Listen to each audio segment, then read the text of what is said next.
On my way to see Death on the Nile. Who done it? Army Hammer. Oh no, someone else coming in the elevator. He's definitely eating people. So bye. The murderer is here. And will stay here.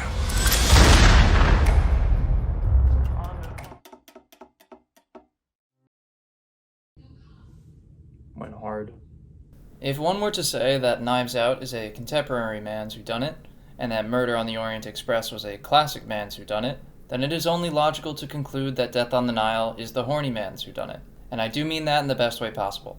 Death on the Nile, while not particularly groundbreaking in very many regards, executed its premise well, and left a lot to leave the theater smiling about. It is certainly not the most complicated plotline, and it is quite similar to Brownow's 2017 adaptation of another famous Agatha Christie novel, but it delivers in all of the right ways when it counts. Death on the Nile has director Kenneth Branagh find more solid footing than his first foray into murder mysteries, and the experience is all the more enjoyable because of it. I could tell you that I was completely enthralled by the origin story of Hercule Poirot's ridiculous mustache in a surprisingly beautiful opening sequence, and there would be not a shred of irony in that statement.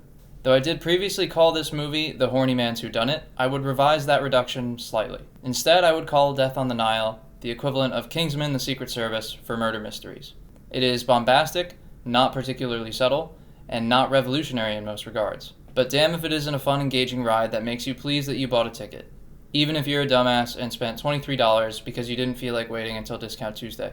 Apart from a few shoddy moments in the middle of the first act, the visuals on Death on the Nile are really something to behold, especially since I was lucky enough to see it in an IMAX theater. There was something just incredibly palpable about all of the sets. Ranging from a London nightclub to the decrepit Egyptian tombs where pharaohs were laid to rest, every setting has an air of personality, and at many points it felt like you could reach out and touch the tempered glass windows of the Karnak riverboat. This is done primarily through a melding of motivated set design, lighting choices, costuming, and creative yet effective shot selections. All of these come together in a concrete vision for Branagh, a director who clearly has a lot of passion for the project and a plan to put that passion to the film.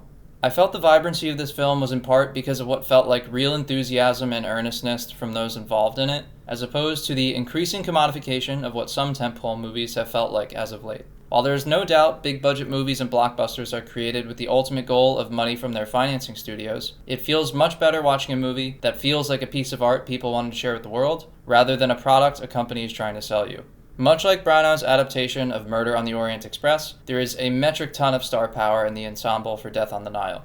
Although, of course, some cast members are a bit more controversial in real life than others, and some cast members are a bit more naturally inclined to acting than others, each and every piece of this running ensemble plays their role to a T and are enjoyable to watch while doing so. Returning, we obviously have Branagh playing Detective Hercule Poirot, and he seems to have even more fun in the role in this movie than he did in the last one, though unfortunately his mustache seems to have shrunk between movies. Branagh puts on a charming and believable performance of a relatively ridiculous character and is the glue that holds the movie together. In my review of Orient Express, I mentioned how Poirot is forced to do some soul-searching because of the circumstances of the crime he investigates. This can be said about Death on the Nile, though the stakes feel more real and personal to the Belgian detective this time around, which I enjoyed more. Another returning member of the cast is Book, who's played by Tom Bateman, and like Branagh, he certainly seems to find more of a footing this time around. It is charming watching him evolve from a horny guy who wants to sleep with women to a guy who might actually care about someone. This is possibly because if he did not stop being a horny guy, he would be directly competing with the primary horny character of the film, and wow, that character is horny. The character of Simon Doyle is played by a man with a curious palate, Armie Hammer. He was basically forbidden from being marketed in the movie, because of the whole wanting to eat people thing. And wow, did he get typecasted. I would absolutely believe his character eats women because he is just that horny most of the time. There is also a particular moment in a nightclub dance scene where Simon Doyle is giving a huge hickey to his fiancée, and man did that not age well. He was on the verge of becoming Dracula. Other than his character's libido and his personal dietary restrictions, Hammer does well in the role and is somewhat enjoyable to watch, particularly if you know that he is an aspiring cannibal. I kept waiting for there to be huge bite marks taken out of the murder victims so that I could narrow down my list of potential suspects. The rest of the new cast also get a good amount of material to work with, much more so than in Murder on the Orient Express, I felt. Some standouts for me were Emma Mackey, who is disturbingly good at playing a crazy ex-girlfriend, and Letitia Wright, who is concerningly good at pretending to trust modern medicine. Jokes aside, they are both very talented and play big parts in making the film enjoyable and immersive. Mackie's ex-fiancée character of Jackie is advertised as a clear frontrunner for person who definitely kills people vibes, but she surprisingly gives it a decent amount of depth and believability, despite some relatively weak characterization, as she is also basically resigned to being horny and angry all the time. And Letitia Wright's rendition of Rosalie is quick-witted and clever, and is one of the few people able to keep up with Detective Poirot. This grants the detective some especially vulnerable moments later on in the film. Further still, Rosalie's aunt, played by Sophie Academo, apologies on any pronunciation there, was also a fun addition to the cast. The weakest link of this ensemble chain, and enough champagne to fill the Nile, is Godot and her newlywed character of Lynette, who married Simon. But honestly, she does much better than expected. I would grant this to be nearly her best performance, second only to Wonder Woman in 2017. With the star-studded ensemble aboard this cruise of the River Nile, everyone puts in a convincing performance that lets you buy into the central ideas of the film. It can even be surprisingly emotional, as I never really expected to actually care about one of the victims of a whodunit, but Branagh manages to pull it off. So for that, I give the film credit on crafting a story someone can invest themselves in, beyond just trying to figure out the mystery before the movie tells you how it happened. Gaining the investment of the viewer is probably the most important thing any movie can do. For anyone to enjoy something, you have to believe in it on some level. What we choose to believe in can range from a group of superheroes who are fighting a big purple alien to a guy with short-term memory who's trying to solve the murder of his wife. But the main point is, the audience will never care if the film cannot give them reason to believe in the characters on screen, or a reason to allow themselves to be immersed in the experience the film is trying to provide. I feel as if Death on the Nile accomplishes this in its opening minute, and it is all the better for it. This is because of something I mentioned earlier, how the movie gave me something I did not even expect to enjoy or even want. An origin story for the absurd mustache of Detective Hercule Poirot. A black and white flashback to Poirot's time in World War I serves as the entryway for Death on the Nile, and if you can find yourself invested in this opening sequence, I am certain you'll be invested in the film. It succinctly captures most of what the rest of the movie tries to deal with: Poirot's inability to save someone despite his clear genius, and the detective's complicated and somber history with the feeling of love.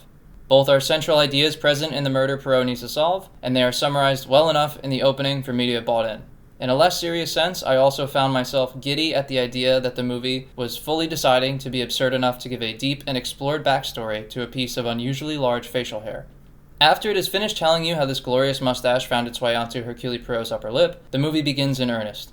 Poirot finds himself in Egypt, wrapped up in another potentially extravagant vacation from his work due to his good friend Book. The duo is to join a newlywed couple of Simon and Lynette Doyle on their honeymoon river cruise. And naturally, being that it's a murder mystery, everyone aboard the cruise has a good reason to kill one or both of them. A scorned ex-lover of Simon, a scorned ex-lover of Lynette, a greedy business partner of Lynette, a horribly overworked employee of Lynette, two women who are receiving treatment that's typical for them in the 1930s from rich white people, and a nurse who wants money, and a godmother who's looking to start a communist uprising. Really, just the ideal close-knit wedding party. Aside from the early pacing, my main gripe with this movie is the seemingly universal truth to most murder mysteries, particularly ones with a famous detective at the center of them. Why on earth would you carry out with your convoluted scheme of killing your rival when you know the world's greatest detective is on the case and has been made aware that someone is trying to kill said rival? Could you not wait, 10 days? And sure, I see the argument that maybe if you do it in Egypt while surrounded by a dozen of your rival's closest enemies, the red herrings are plentiful and you might have a chance to escape. But at a certain point, come on. Have they not heard about the last 5 times someone has tried to do the exact same thing and it didn't pan out? The criminal underworld surely must be running on some sort of law of large numbers in this scenario. I digress. On a more positive note, I felt Branagh once again executed the theme of his Christie adaptation, bringing more to the table than just a clever mystery for the audience to throw themselves into solving. Like I said, the opening lays out the ideas of love and failure, and these are daggers that keep coming back to cut up Poirot as the movie continues. He is once again told by a concerned client that someone might want them dead, and finds himself once again discovering they were right before there was anything he could do. For all his genius, he is not perfect. And the escalation of this mystery, with the stakes and body count rising, do well to increase the pressure Poirot faces not only to solve the case, but to save the passengers aboard the Karnak and give his conscience a much-needed rest. He cannot save everyone, try as he may, and this is accented even further by the terrified, frustrated passengers. Their lives are on the line, they know it, and they're incredulous that Poirot isn't the perfect and unerring detective that he's made out to be. Pressure mounts, and he's backed into a corner aboard this ship. These stakes succeed in providing a natural pacing for the second portion of the film, and help the movie feel its strongest here. Another essential piece of the puzzle for this whodunit is the idea of love. In one way or another, most everyone aboard this river cruise has been scorned by it in the past, or struggling with it now.